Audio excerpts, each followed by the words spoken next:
Yo, what's good people? My name is Wes Nelson and welcome back to my channel. So if you didn't know, I was part of the SAS Who Dares Wins TV show on Channel 4. And after watching it, people were saying, oh, it looks crazy, this, that, and the other. But there's so much crazy things that they missed on the edit. So what I wanted to do today was go over all the crazy bits, all the little secrets and juicy gossip that went on in the show that you guys didn't get to see. So in the series, I do mention that I recently signed a record deal. That was my first record deal. Since then, I have done another one, which is crazy. In fact, it's actually just gone the 1-year anniversary of my debut single, See Nobody, which came out when I was in the show and I had no idea how well it was doing. When I came out, shit had gone fucking crazy. But I didn't know that at the time, and it was good to see it when I came out. But I have news! So it definitely hasn't been 3 weeks since I recorded this film. Say Nothing is out right now. It's out on all platforms. Go watch the video, go stream it, go buy it, all that good stuff. Love. There is going to be a competition that's running. I know you're sick of seeing all these competitions, but mine's lit, so don't miss out. So I opened it out to you guys on my YouTube community. I put a little post out asking for questions, basically on SAS and all the things surrounding it. So I'm going to answer a couple questions. Did you ever want to give up? Yes. There was times where I thought like, why am I doing this to myself? Like, what is the point? I'm shuddering with hypothermia. I'm like, especially with the cold, it was difficult. I've not got a lot of body fat on me, so when we were in water and we were in the harsh Scottish island climate, I was freezing my tits off, but I didn't give up. If you could do it all again, would you? And if so, would you do anything different? Fuck no, I would not do it again. No, real talk though, it was a super enjoyable experience for me. I learned so much about myself, about my limits, about where I could push myself to, and for that I'm forever grateful. And I passed. We got all the way to the end. I don't need to prove anything to anyone anymore. Chip on the shoulder filled. Has it made you reevaluate your life and how you will approach future challenges? It has, 100%. And this sounds so silly, but I was actually going out to do my bins the other day, and this is a man thing, I think. When you get all the bin bags or all of the bags when you do your shopping and you can't make 2 trips. I was doing that, but to the extreme. Like I'm talking basically carrying, oh, that sounds gross, bin bags on my head. But pretty much was. I was like this with bin bags. But moments like that, it reminded me of the oil barrel challenge where we had to carry this humongous barrel, 40 kgs, up and over a mountain. I was just like, I didn't give up with that. So why would I give up with carrying the bins out to the bin place? You wouldn't. Before we move on to anything else, I just want to mention this picture that came out in the press. Here, please look at that and tell me if anything looks strange. What the hell have they done? So basically, I'll tell you the story behind it. We were in a little island called Rosé, which is off the coast of Scotland. There's not many people there, and we had to go on a week's lockdown just before we did the show, purely because of COVID. And obviously, because we were preparing to go on the show, we were doing little runs, we were doing like exercises around the island, and there's barely a couple of thousand people on this island, if that. So when they saw these people running around, it got reported that we were on the show, because they know what happens there every year. And they reported me being on the show, but they didn't get any pictures. So then the press decided to make their own pictures, and this is the result. As you can see, that is not my body. That's actually Locksmith's body from the year before. Shout out Rudimental. But yeah, I couldn't believe they'd done that. It was ridiculous. When it came out, I had so many people messaging me saying, wow, geez man, you've really beefed up. I was like,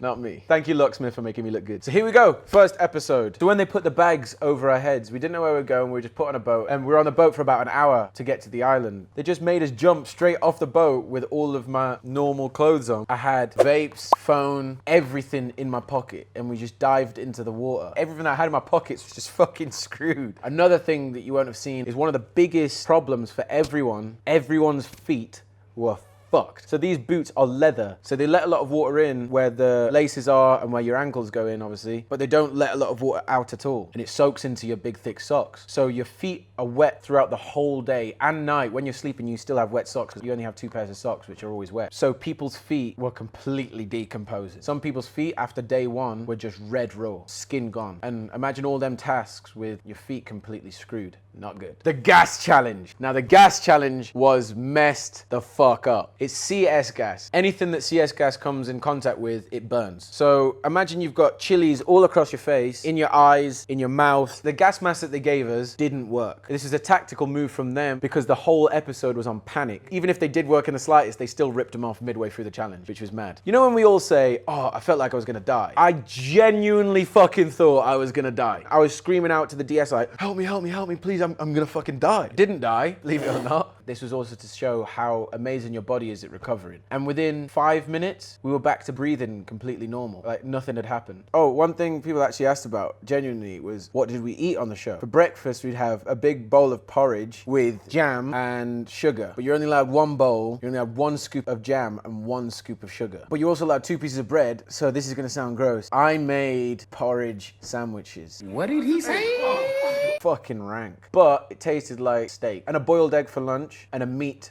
and a carb for dinner. So the first challenge of episode 2 is the wrestling in the ring. Now this one looks quite straightforward, but bear in mind before this, we'd done freaking an hour, at least an hour of crawling through the swamp, which sucked dick. And I can remember I finished 4th in it, and top 3 got a get out of jail free card. They didn't have to go again, but the people who finished outside of top 3 had to go again and again and again. I was so unbelievably cold. Other than Interrogation, this was the coldest I've ever been. I thought I was gonna die. I thought I was gonna die. So the next challenge that we have on this episode is the decision-making challenge. So in this, we're given a gun, we're taught all of the rules of engagement, and basically we just have to make a decision on who to shoot and who not to shoot. But I actually passed this. I was one of 2 that passed this one, but this was actually so difficult, more difficult than it looks. I thought going into a room, I played COD, it must be pretty crazy, but I reckon you could do this, that, and the other. You can't. It is so confusing. They had gunshots going off all around us. They were shoving us through each room. When we got to the last room where we had to make the decision, they'd actually dressed up one of the hostages in the suspect's costume, in one of the blue boiler suits. So everyone's immediate reaction is to shoot the suspect. It's actually the person in the hostage chair with the gun who shoots you. I actually got shot, but it actually pierced your skin. So I was shot 3 times. I shot the guy before he shot me, so in real life, he wouldn't have been able to return fire, so I passed the challenge. So another challenge in episode 2 was the helicopter free fall challenge. So I'm not actually scared of heights. So for me, I was actually more excited about this than scared. And then Ants stood there grabbing you. She's just like, right, you need to cross your arms and just fall back, and that's it. And then he unclips you, and then you just go. People think that there's so much like health and safety. That goes out the window when you sign your waiver at the start. I actually over-rotated. They didn't show this on the edit. Over-rotated and ended up landing like this, like a cup on the water. And that bit there, well, that bit there, for men, is very sensitive.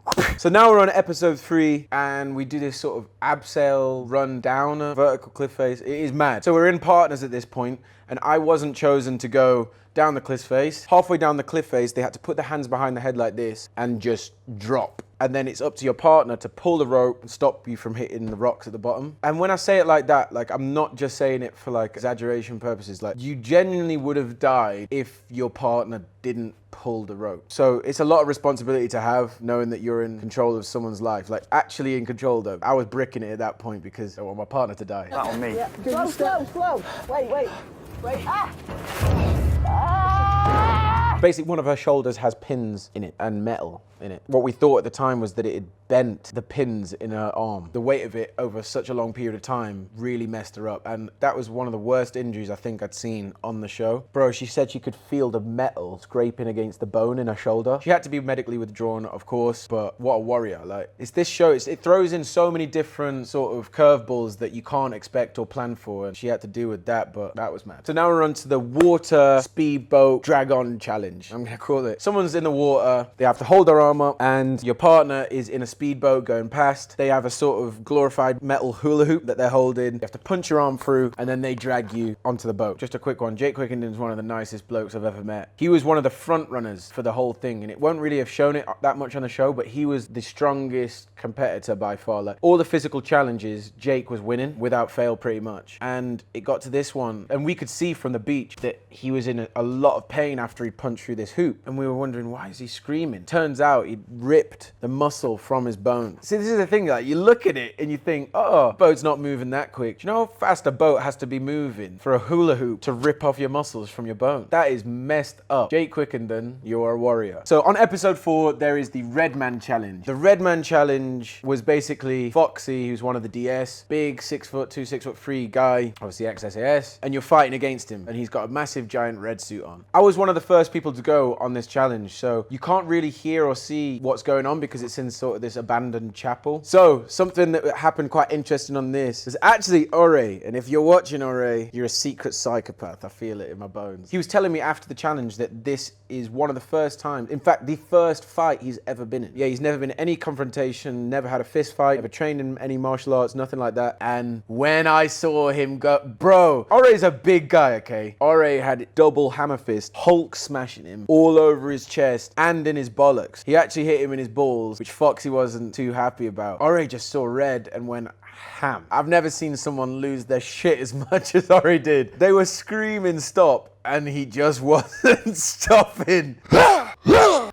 It was actually terrifying. More as a general one that has been completely missed out of the show is every single night there is a beasting. Basically what a beasting entails, it is what it sounds like. A big crash course, it's got monkey bars, it's got ammunition crates, a massive 20-foot climbing rope. Everyone keeps asking, well, what did you use them for? Because we didn't see them. So every single day, depending on how many mistakes you've made throughout the whole episode, they add on like half an hour per mistake to the beasting every night. And there was this one particular part of the beasting that I hated. We called it the Smarties tube. It's a plastic tube about shoulder width in diameter. You have to crawl through it. It's about 25 feet long, and you're crawling through it crunched up like this. It's full of mud and full of water. Someone else's feet are in your face. All the contestants had to get through in 5 minutes. But at the end of the Smarties tube, there's a big trough full of mud, and you have to completely submerge in this mud and sludge every time you get out at the end of the Smarties tube. And that's in your dry kit, so you have a dry kit and a wet kit. So once you get in your dry kit after the long day of being soaking wet, they then made you do the beasting in the dry kit, so that was then covered in crusty, wet mud. We went into the mess hall and there was a full English roast laid out for everyone. But of course, you know you're on SAS, so it's like,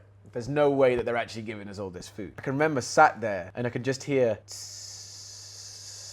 I was like, what is that? It sounds like a freaking fuse. Boom! They kick the door in, chuck a load of flashbang things in there. Everyone's screaming, they come and flipping the table, there's dogs shouting in my face. They just ruined the whole Sunday roast, basically. It was the most un-British thing I've ever seen in my life. I was completely distraught. We get captured, taken out to a remote area, and then you're given checkpoints. Meet a person, meet your contact there. He'll tell you where the next checkpoint is. It's like extreme orienteering. We got caught real quick. One of the people on the team wanted to take the road. I didn't want to take the road because it's bait. They're in cars, they're on motorbikes. Of course they're going to take the road. Like, we've got to go somewhere raw. But anyway, we wanted to try and make some ground. For whatever reason, we didn't. We went on the road. We got caught within 10 minutes. And they really made a point of it. So once we got captured, they dragged us all the way from the top of this hill down to the bottom through mud and through stream. And that took about 15 minutes of just being dragged by the scruffs of our neck. And in all the confusion, head bouncing off a load of rocks and stuff, I actually knocked back my tooth. Now my tooth is actually permanently knocked back and chipped. So this is what I mean, like when people say, oh, I know it's a TV show and I know it's like, do they actually go ham? Yes, they go ham. To a point where I still need to get this fixed. So here's the final episode, one that I know a lot of you have definitely been waiting for, because this is Interrogation. So Interrogation was the single most intense experience of my entire life. And we've already been up for way over 24 hours at this point, because Escape and Evade was over a hell of a load of time. We had a day before that where we were doing challenges. We then had no sleep because we got captured, and then we're taken into Interrogation, which is another 10 plus hours. We were put with bags over our head, blacked out goggles over the bag, and then earphones, which were basically playing the most distressful sounds possible through these earphones. So babies crying, balloons squeaking, people genuinely sounding like they're dying. There's one sound that came through, it was like pigs going.